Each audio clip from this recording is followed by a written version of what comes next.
जय श्री कृष्ण मित्रों, जय हिंद, जय भारत। आप सभी का स्वागत है मेरे YouTube चैनल पर। और आज मैं आपसे हमारे जो बच्चे हैं, जो सरकारी स्कूल के बच्चे हैं, उनके की जो समस्याएं हैं वो समस्याएं लेकर आप तक आया हूं। और ये समस्याएं मैं हम प्रधानमंत्री हमारे नरेंद्र मोदी जी और हमारे मुख्यमंत्री श्री शिवराज सिंह चौहान जी के लिए है। तो उनके लिए मैं बना रहा हूँ, क्योंकि यहाँ पर ये शिकायतें बच्चे हमसे हम मुझसे करी है, हमारे जो स्टाफ है, प्रभारी है, सभी से उन्होंने ये शिकायतें करी है, लेकिन किसी प्रकार कोई सॉल्यूशन नहीं निकला सरकारी स्कूल के बच्चों के लिए। तो उसमें बहुत सारी समस्याएं आती। तो हमने एक तरीका निकाला कि ये सोशल मीडिया के जरिए ये बात मुख्यमंत्री तक या शिवराज सिंह जो हमारे मुख्यमंत्री जी हैं उनके तक पहुंचाई जाए, मोदी जी तक पहुंचाई जाए। तो मित्रों, तो हमारे बच्चे जो सरकारी स्कूल के बच्चे हैं उनको बहुत ही समस्याओं का सामना करना पड़ रहा है। समस्याएं क्या है वो आपको रूबरू आप भी, क्योंकि मैं सोशल मीडिया पर डालता रहता हूँ।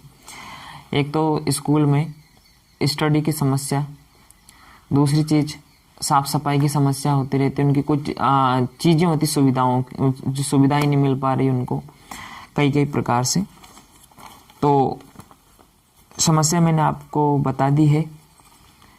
तो जो बच्चों की फीलिंग्स है, बच्चों ने मुझे लिखित में भी दी है ये शिकायतें। जब शिक्षक दिवस मनाया गया था उस समय बच्चों ने जो शिकायतें थी मुझे लिखित रूप में दी थी, और कुछ आवेदन भी मुझे दिए थे। 3-4 आवेदन जो थे वो मुझे दिए थे हमारे मतलब इसको सही करवाने के लिए। तो वो आवेदन भी मेरे पास रखे हैं, लेकिन उसका कुछ सॉल्यूशन नहीं निकला है। तो ये मैं इसका वीडियो बना रहा हूँ। तो क्या है ये, हमारे प्रधानमंत्री जो श्रीमान नरेंद्र मोदी जी हैं और हमारे मुख्यमंत्री श्री शिवराज सिंह चौहान जी हैं, हमारे देश के लिए बहुत अच्छा कार्य कर रहे हैं। हर क्षेत्र में देश को ऊंचा उठाने का कार्य कर रहे हैं।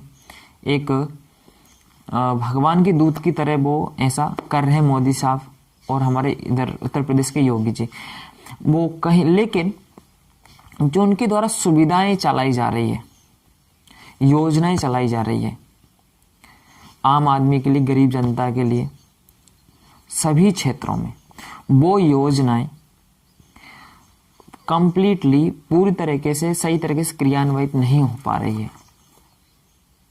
इसका कारण क्या है, हमें ये पूछना है हमारे मोदी साहब से और हमारे मुख्यमंत्री जी से। हमारी समस्याओं का निराकरण करें वो। ये बच्चों की फीलिंग से जो मैंने इसमें पेपर में नोट की है और वो मैं आपको सुना रहा हूँ। हमारे प्रधानमंत्री श्री नरेंद्र मोदी जी और मुख्यमंत्री शिवराज सिंह चौहान जी, हम निवेदन करते हैं कि आप हमारी समस्याओं का निराकरण करें।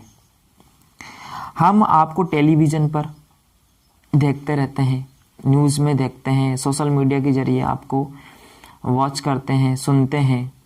आप इतने अच्छे कार्य कर रहे हैं, घोषणाएं कर रहे हैं, योजनाएं चला रहे हैं, सुविधाएं दे रहे हैं, लेकिन ये जो योजनाएं हैं हम तक क्यों नहीं पहुंच पा रही है सही तरीके से। इसके लिए बहुत प्रकार के एक आम आदमी को समस्याओं का सामना करना पड़ता है।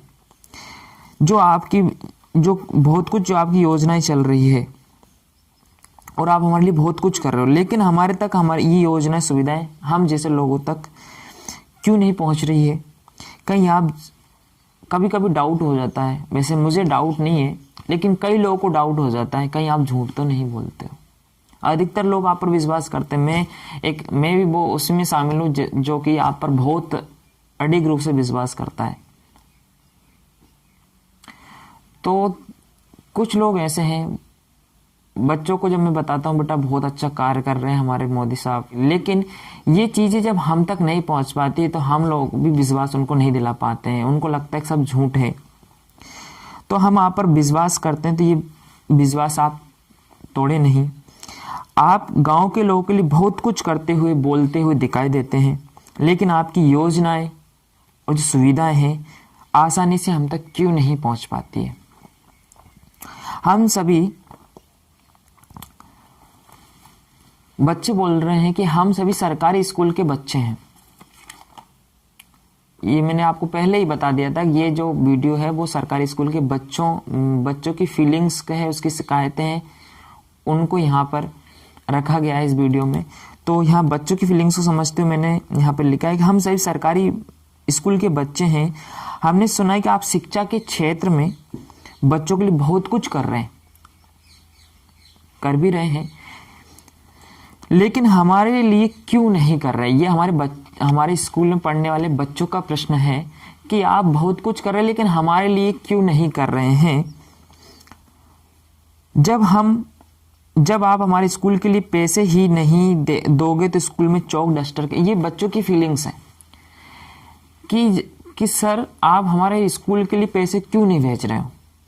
1st to 8 तक का स्कूल है और हमारे बच्चे कई सुविधाओं से वंचित है, तो वो जो सुविधा है वो किससे आएगी? पैसों से आएगी, और वो पैसे स्कूल में नहीं आ रहे हैं, ऐसे बच्चों का कहना है। क्योंकि बच्चों को यही कहा जाता है कि हमारे पास पैसे नहीं है, इसलिए हम ये नहीं कर सकते हैं। तो इसलिए बच्चे हैं वो आपसे प्रार्थना कर रहे हैं कि हमारे स्कूल में भी आप पैसे भेजिए, जिससे कि उनको चौक डस्टर टाइम पर मिल जाए। वो डस्टर पैसे से आएगा जब स्टूडेंट्स टीचर्स को डस्टर की आवश्यकता लगती है बच्चों को, तो उसमें पैसे ना होने के कारण वो डस्टर नहीं आ पाता है हमारे स्कूल में।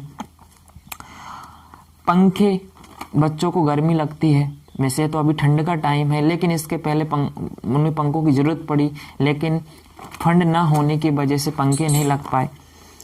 टॉयलेट रूम कैसे बनेंगे? टॉयलेट रूम नहीं, अगर टॉयलेट रूम है तो बहुत ही गंदा हो रहा है, डैमेज हो रहा है, तो उनको सही कैसे होंगे? और वो बहुत ही मरम्मत के लिए पैसे चाहिए, तो वो भी नहीं है। और तो बच्चे टॉयलेट जो सुविधा है वो भी नहीं मिल पा रही है, लड़कियां हैं वो बाहर जाते हैं, इस प्रकार की समस्याएं। लेकिन अभी भी उसमें पाइप टूटे हुए, स्कूल की दीवारें गंदी है, उनकी पुताई करनी है, तो वो जो पुताई होगी वो भी पैसों से ही होगी, बगैर पैसों से तो कुछ हो नहीं सकता है। तो ये आगे है मध्याह्न भोजन, सबसे बड़ी दिक्कत समस्या है हमारे स्कूल में। मध्याह्न भोजन जो है नहीं मिल पा रहा है बच्चों को, और बच्चे परेशान है। कहने स्टार्टिंग से लेकर मुझसे ही कहता है, लेकिन मैं कुछ नहीं कर सकता। गांव वालों ने भी बोला किसी प्रकार से मध्याह्न भोजन, लेकिन स्कूल में जब उसके लिए सरकार की तरफ से जब मिल ही नहीं रहा है, तो फिर मध्याह्न भोजन कैसे बटेगा? ये हमारे बच्चों की शिकायतें हैं। बोर्ड वगैरह खराब है तो उसके लिए पैसे चाहिए। फाटक, खिड़की टूटे हुए, उनकी मरम्मत भी पैसों से होगी, वो कि स्कूल में नहीं आ रहा है। तो ये इस प्रकार की ये समस्याएं हैं। जब भी हम लोग मतलब बच्चे मध्याह्न भोजन की बोलते हैं तो हमसे बोला जाता है कि हमारे पास व्यवस्था नहीं है, मतलब मध्याह्न भोजन बांटने के लिए जो उसके लिए उनके पास व्यवस्था नहीं है, मतलब आटा नहीं है, गेहूं नहीं है, तेल, इस प्रकार साग सब्जी जो आता है वो उनके पास नहीं है स्कूल मैनेजमेंट के पास में। तो इसका मतलब ये हुआ कि इसके फंड भेजें। जो क्लास की दीवारें हैं, खंबे हैं, वो गंदे हो रहे हैं, खराब हो रहे हैं। उनकी पुताई की बोलते हैं तो बोला जाता है कि इसके लिए पैसे नहीं है, हम अपने गृह से नहीं लगा सकते। इस प्रकार की समस्याएं बच्चों के सामने हैं। कोई भी शैक्षिक राष्ट्रीय कार्यक्रम हमारे स्कूल में नहीं होता है, ये बच्चों की समस्या है, क्योंकि इनमें पैसे खर्च होते हैं जो कि हमारे पास नहीं है। बच्चे बड़े भोले भाले होते हैं, वो बोल रहे हैं कि जब स्कूल में फंड ही नहीं आएगा तो टीचर्स बेचारे कैसे शैक्षिक कार्यक्रमों को करवाएंगे। तो आपसे निवेदन है, बच्चों को डाउट है कि क्यों नहीं हो पा रहा है, क्योंकि उनसे ये बोला जाता है कि पैसे नहीं है, फंड नहीं है। तो कृपया करके मैं उनकी बात रख रहा हूँ उन्हीं की भाषा में, उन्हीं की जो मुझसे जो बोला जाता है, उनके लिखित रूप में भी शिकायतें टूटी फूटी राइटिंग में मेरे पास बहुत रखी हुई है, जो मुझसे बच्चे शिकायतें करते हैं, उनके आवेदन भी मेरे पास रखे हुए हैं। हार करके मैंने आज ये वीडियो बनाया है जिससे कि कुछ सॉल्यूशन निकल सके, अधिकारियों तक ही पहुंचे और अधिकारी लोग आप तक ये हमारे वीडियो को ये शिकायतें आप तक पहुंचाए और हम जो स्कूल है वो एक अच्छी प्रगति करे, शिक्षा के क्षेत्र में सुविधाएं अच्छी मिले वहाँ पर आदि। लेकिन सवाल ये है कि आप लोग, अब मैं मेरी बात करता हूँ कि मैं आप पर विश्वास करता हूँ और आपकी सूचनाएं न्यूज़ में आपको देखता हूँ तो आप कई कई करोड़ों रुपए की योजनाओं को संचालित करते हैं, पैसे फंड देते हैं, तो फिर भी एक आम जनता तक ये क्यों नहीं पहुंच पाता है? ये ठीक है, गांव में जो अदर आम गरीब जनता किसान है उनके लिए अलग से वो जो क्या बोलते हैं योजनाएं चल रही है बहुत प्रकार से। आप 2000 रुपये डाल रहे हैं वो चल रहा है और कुटियां आप दे रहे हैं, कई कई बहुत सारी सुविधाएं आपने दे रखी है बहुत सारी, लेकिन ये फिर भी कई लोग हैं जो इनसे वंचित हैं। तो ये ऐसा क्यों होता है? क्या आप पर्टिकुलर वहाँ से नाम लिख के भेजते हैं कि इन लोगों को कुटिया मिलेंगे, इन लोगों को 2000 रुपये मिलेंगे, इनको नहीं मिलेंगे, जबकि वो उस दायरे में आते हैं। कई लोग ऐसे भी हैं जिनको 2000 रुपीज़ जो आप किस्त के रूप में भेजते हो, अब तो ज़्यादा मिल रहे हैं, 6000 के लगभग आप भेजें, 4000 के लगभग मुख्यमंत्री साहब भेजें, लगभग 10,000 के समथिंग आप हर सालाना देते हैं। तो ये भी मतलब कई हैं जिन्हें नहीं मिल पाता है। मुख्यमंत्री आवास योजना है, प्रधानमंत्री आवास योजना है, आप गरीबों के लिए चला रखी योजना है, लेकिन ये योजनाएं पूरी तरीके से अभी 2022 चल रहा है, एंड में है, 2023 लगने वाला है, लेकिन कई गरीब परिवार ऐसे हैं जिनके पास में ये चीज़ें नहीं पहुंच पाई है। हो सकता है लिखित में पहुंच गई हो, लेकिन धरातल पर इनका कुछ भी नहीं हुआ है। ये मैं एक इस मंदिर पे मैं बैठा हूँ और मंदिर पे बैठकर मैं इस प्रकार नहीं बोल सकता कि मैं पूरे सत्य बोल रहा हूँ। यहाँ पर कई समस्याएं हैं लोगों के साथ में, सभी जगह की बात कर रहा हूँ, ये मैं अपने पर्टिकुलर अपनी जगह की बात नहीं कर रहा हूँ। तो ये क्यों होता है? ये तो ठीक है, लेकिन बच्चों के साथ इतना ऐसा क्यों? बच्चे तो अबोध होते हैं। चलो आपने बड़े लोगों के जो आवास होता है वो तो एक पूरे उसके, लेकिन एक शिक्षा होती है, इस शिक्षा के क्षेत्र में तो कम से कम नहीं होना चाहिए था कि आप घोषणाएं कर दो, योजनाएं चला दो, आप उनके लिए पैसे भी सब कुछ कर दो, लेकिन इसके बावजूद भी उनको सुविधाएं नहीं मिल पाती है। तो इससे बड़ा दुर्भाग्य नहीं हो सकता हमारे देश के लिए, समाज के लिए, कि जो अबोध बालक होते हैं जिनको किसी प्रकार का छल कपट वैरभाव नहीं होता है, वो एक भगवान का रूप भी माना जाता है और उनसे भी छल किया जा रहा है। हमारा स्कूल 1 to 8 तक है, मिडिल स्कूल है, प्राइमरी और मिडिल एकीकृत हो गया है, तो वो आप समझ सकते हैं उनकी उम्र क्या होगी। उनसे भी छल कपट किया जा रहा है, उनको जो मिलने वाली सुविधाएं हैं वो सुविधाएं नहीं मिल पा रही है। तो ऐसा क्यों है? ये मेरी फीलिंग्स भी है और हमारे बच्चों की फीलिंग्स भी है। मैंने न्यूज़ में देखा कि हमारे जो मध्य प्रदेश सरकार है उन्होंने एक शिक्षा के लिए एक बजट पेश किया था, जिसमें लगभग 30,000 करोड़ के समथिंग अराउंड अप्रोक्सीमेट पैसे दिए थे, आवंटित मतलब बजट पेश किया था लगभग 30,000 करोड़ के समथिंग। तो उसमें से कुछ पैसे ही हमारे स्कूल को भेज देते जिसमें हमारा काम चलता रहता उसमें से। लेकिन ये जब होता है वहां से तो कर दिया जाता है, लेकिन हमारे तक क्यों नहीं पहुंचता है? ऐसा तो नहीं कि आप सिर्फ दिखावे के लिए न्यूज़ में बोल देते हैं, टेलीविज़न सोशल मीडिया पर बोल देते हैं जिससे कि हमें वोट मिल जाए।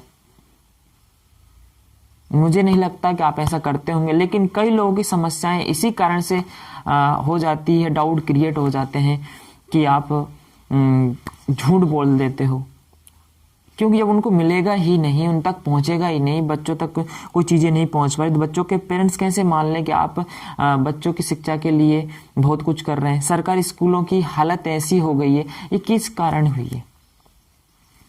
है, क्या कारण है? हमारे स्कूल में सपोज इट में कई सरकारी स्कूल ऐसे हैं जिनमें स्कूल तो बंद हो गए। कई आपके मुख्यमंत्री शिवराज सिंह चौहान ने लिखित में दे दिए कितने स्कूल शिक्षा मतलब बंद हो चुके हैं। बिल्कुल हो गए। क्यों हुए बंद? कोई ना कोई तो कारण होगा। बच्चे सरकारी स्कूल में पढ़ना क्यों नहीं चाहते हैं, जबकि सरकारी स्कूल जैसी सुविधा तो कहीं मिलने से, क्योंकि सबसे ज़्यादा प्राइवेट से ज़्यादा सरकारी स्कूल पर खर्च हो रहा है। एक एक टीचर को आप 60-60, 65, 70-70, 1-1 लाख तक सैलरी मिल रही है। फिर वहाँ सुविधाएं क्यों नहीं है?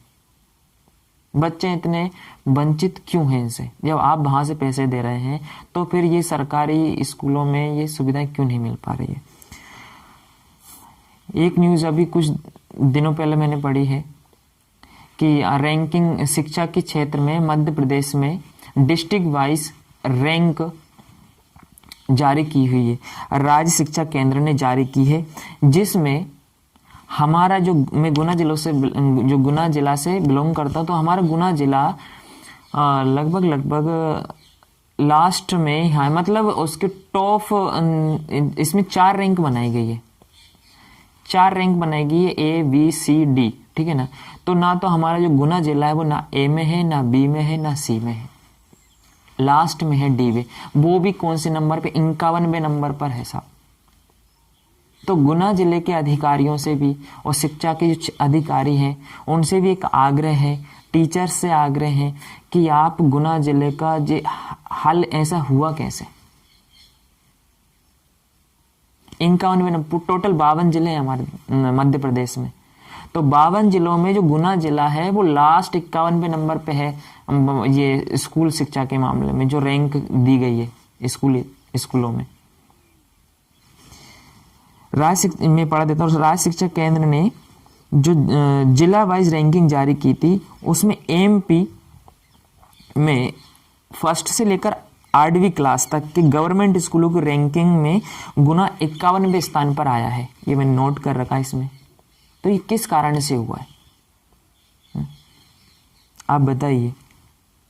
पूरे 52 जिले हैं, 52 जिलों में ना तो वो टॉप 5 में भी नहीं है, टॉप 10 में भी नहीं है, टॉप 20 में भी नहीं है, टॉप 50 में भी नहीं, 50 से भी नीचे 51वें नंबर पर है हमारा गुना डिस्ट्रिक्ट। कितनी शर्म की बात है। क्यों नहीं सोच रहे हैं लोग शिक्षा के लिए? क्योंकि बगैर शिक्षा, स्कूल भी एक मंदिर की तरह, जैसे मैं इस मंदिर में बैठा हूँ, यहाँ पर मन को शांति मिलती है, इसी प्रकार शिक्षा भी शिक्षा का मंदिर होता है, उसके बगैर कुछ नहीं हो सकता। जिस प्रकार हम मंदिर में साफ सफाई, पूजा अर्चन टाइम टू टाइम हम करते हैं, दिया जलाते हैं, धूप बत्ती लगाते हैं, कई प्रकार से मंत्र पढ़ते हैं, चालीसाएं पढ़ते हैं, भगवान से प्रार्थना करते हैं, उसी प्रकार शिक्षा का मंदिर भी होता है, स्कूल भी होता है। उसमें बच्चों को भविष्य के लिए तैयार किया जाता है और वो ही बच्चे ही भविष्य होते हैं, वो ही देश का आधार होते हैं। लेकिन उनके साथ भी छल कपट किया जा रहा है। चलो और चीजों में आप कर लो भाई, लेकिन बच्चों से तो कम से कम ना करें, इतनी सी प्रार्थना है। कुछ लोग मुझसे बोलते हैं भैया आप इतना क्यों कर रहे हो, आपसे कुछ नहीं होने वाला है, अकेले चना भाड़ नहीं फोड़ता, इस प्रकार कुछ कहावतें बोल देते हैं लोग कि तुम अकेले कुछ। वैसे मैं अकेले लगभग कर रहा हूँ, मैं ज़्यादा ऐसा नहीं कोई नेतागिरी करने, कुछ लोगों को भीड़ इकट्ठी कर रहा हूँ, ऐसा कुछ नहीं है। मैं सिर्फ अपने ही हिसाब से कर रहा हूँ। जिस प्रकार आप समझ सकते हैं कि जब राम सेतु बना था, भगवान राम जी जब लंका जा रहे थे तो एक गिलहरी लोट पोट होती है उसमें धूल में, और वो जाकर के वहाँ पर जो कुछ भी धूल के कण होते हैं वहाँ पे, तो उसी प्रकार एक छोटा सा नगण्य तुच्छ सा मैं काम कर रहा हूँ। मैं कोई बड़ा कार्य नहीं कर रहा हूँ। तो बस इतना है कि मैं ये ऐसा कर रहा हूँ। आपको एक मैं कहानी सुनाता हूँ कि एक कहीं आग लग जाती है जंगल में। जब आग लग जाती है तो एक चिड़िया अपनी चोंच से कुछ पानी लेकर के उस आग पर डालती, फिर पानी के पास जाती, पानी को चोंच में भरती और जितना भी आता वो आग पे डाल के फिर जाती। इस प्रकार करती रहती। भाई एक कौवा होता है, वो कौवा बोलता है, अरे चिड़िया तू पागल तो नहीं हो गई कि तेरे इससे क्या आग बुझ जाएगी क्या? तेरी चोंच में इतना पानी है जो उसको आग बुझा देगी। तो चिड़िया बड़ा सुंदर सा जवाब देती है। चिड़िया कहती है, कौवे मुझे नहीं पता कि आग बुझेगी या नहीं बुझेगी, और मुझे ये भी पता है कि मेरे कारण मुझसे नहीं बुझ सकती, कि मेरी इसमें चोंच में कितना सा पानी आएगा, मुझसे आग नहीं बुझ सकती है।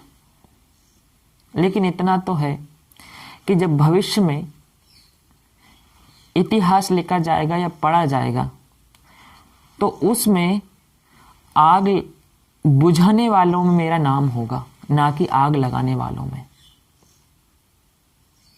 तो यही कर रहा हूं मित्रों कि मैं भी कोई आग लगाने वालों में नहीं हूं, ना आग लग रही है तो उसको मैं खड़ा होकर देख भी नहीं सकता। सिर्फ थोड़ा सा पानी जितना मुझसे बना उस बुझाने का कार्य कर रहा हूं। मतलब एक जितना मुझे थोड़ा सा ज्ञान है, नॉलेज है, जो शिक्षा की जानकारी है, वो लोगों तक पहुंचा सकूं, जिससे थोड़ा बहुत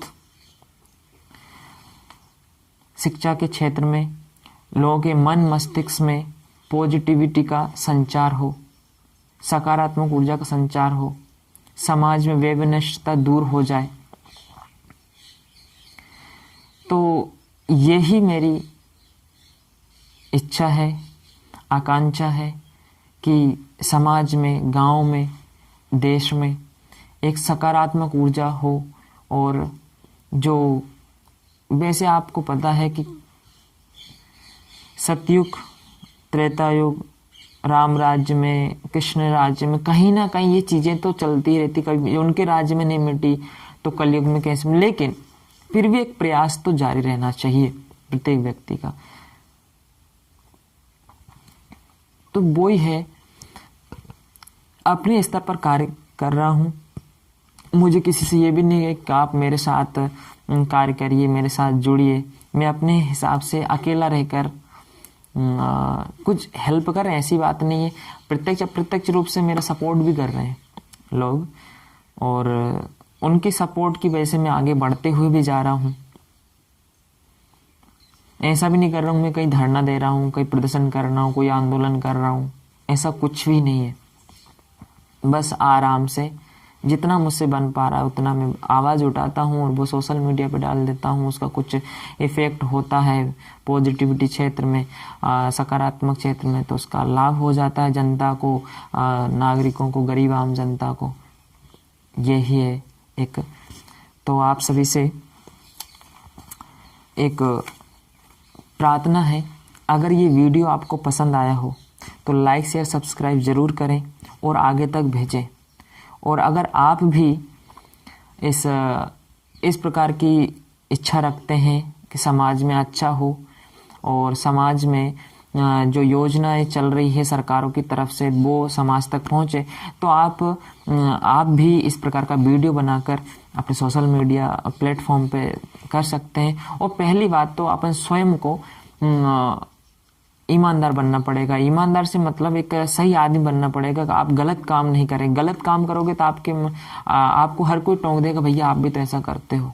तो वो कमी लाएं, अगर इस प्रकार तो उसमें कमी ला सकते हैं। कुछ भी काम करें निस्वार्थ भाव से। स्वार्थ थोड़ा थोड़ा कहीं ना कहीं होता है, लेकिन स्वार्थ देखना, सरकारी स्कूल है तो सरकारी स्कूल में स्वार्थ मेरा भी सभी का है, क्योंकि उसमें सभी लोगों के बच्चे पढ़ेंगे, कहीं ना कहीं मेरे बच्चे पढ़ेंगे वहाँ पर आगे चल के। तो एक स्वार्थ ये, तो स्वार्थ तो कहीं ना कहीं अगर अच्छे काम होते स्वार्थ उसमें लाभ ही लाभ है, स्वार्थ ठीक है ना। तो इसलिए हमें अच्छे कार्यों को बढ़ावा देना चाहिए, उनको समर्थन करना चाहिए। जहाँ जिस क्षेत्र में आप हो उस क्षेत्र में आप, कोई अगर पुलिस क्षेत्र में है तो पुलिस क्षेत्र में अच्छा कार्य करें, आप ईमानदारी से कार्य करें, लोगों की सहायता करें। आपको सब अब तो सैलरी भी बहुत ज़्यादा अच्छी मिलने लगी सभी लोगों को, तो उसमें आपको रिश्वत लेने की घूसखोरी करने की कोई आवश्यकता ही नहीं। आप ईमानदार से करते जाइए, उतना ही अपने इतना जो पैसा कमाते उतने में अपना चल जाता है खूब।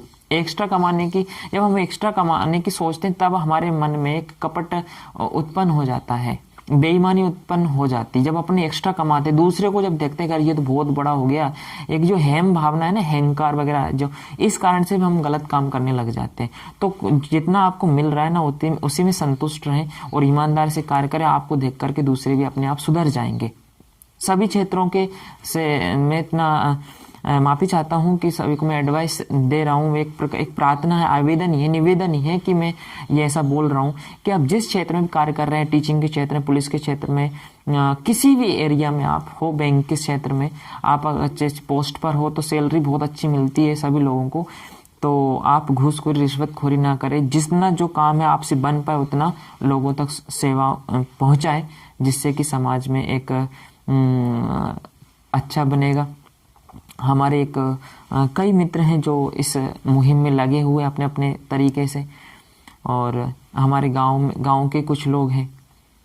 और आपको एक बता दूं, शिक्षा, आप सोच रहे होंगे सिर्फ शिक्षा से, हाँ मैं मानता हूँ सिर्फ शिक्षा से ये बदलाव नहीं होता है। शिक्षा के साथ साथ जैसे कि ये हमें मंदिर पे आया हूँ तो ये भी होना जरूरी है, हमारे संस्कार भी होने चाहिए। क्योंकि अकेले पढ़ लिख कर भी, क्योंकि आजकल आपने देखा होगा कई आतंकवादी जो होते हैं इतने बड़े डिग्रीधारी होते हैं, उन्होंने शिक्षा प्राप्त कर रखी लेकिन उन्होंने ये अध्यात्म नहीं, उनके पास में संस्कार नहीं है, सुसंस्कार।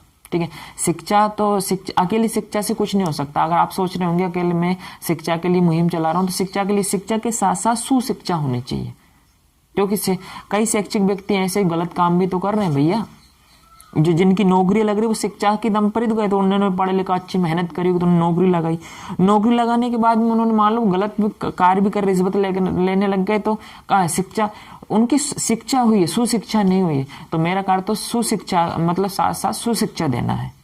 तो शिक्षा के साथ साथ बच्चों को हम संस्कारवान भी बनाए, ऐसा मेरा लक्ष्य है।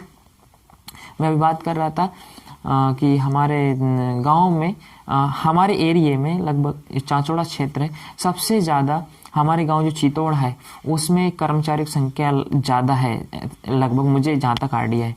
यहाँ पुलिस के क्षेत्र में देख लीजिए आप, इसके अलावा आप टीचर के क्षेत्र में देख लीजिए, बहुत है। लेकिन इसके बावजूद भी आम आदमी को, किसान को, इतने लोग कर्मचारी होने के बावजूद, शिक्षित होने के बावजूद भी मतलब गांव में वैमनस्यता बढ़ती जा रही है। गरीब गरीब है, अमीर अमीर होता जा रहा है, गरीब तक, आम किसान तक, जो आम जनता है उस तक ये चीज़ें नहीं पहुंच पाती, क्योंकि इनके लिए कोई आवाज़ ही नहीं उठाता है। सब अपने अपने उसमें लगे पड़े हैं। नौकरी लग जाती है तो यहाँ से निकल कर बड़ी सिटी में चले जाते हैं, उनको गाँव से कोई मतलब ही नहीं रखते हैं। कुछ लोग हैं जो मतलब रखते हैं, लेकिन वो बस अरे यार ठीक है इस प्रकार से करके नहीं, वो उसको ध्यान नहीं देते हैं। मेरे मन में भी ऐसा आता है कि जब लोगों की उंगलियां मेरी तरफ उठ जाती, कुछ लोगों की, तो फिर लगता है कि यार मैं इतना कुछ करने के बाद भी मैं ऐसा, अरे छोड़ो सब बेकार काम है, ज़्यादा परोपकारी नहीं बनना चाहिए।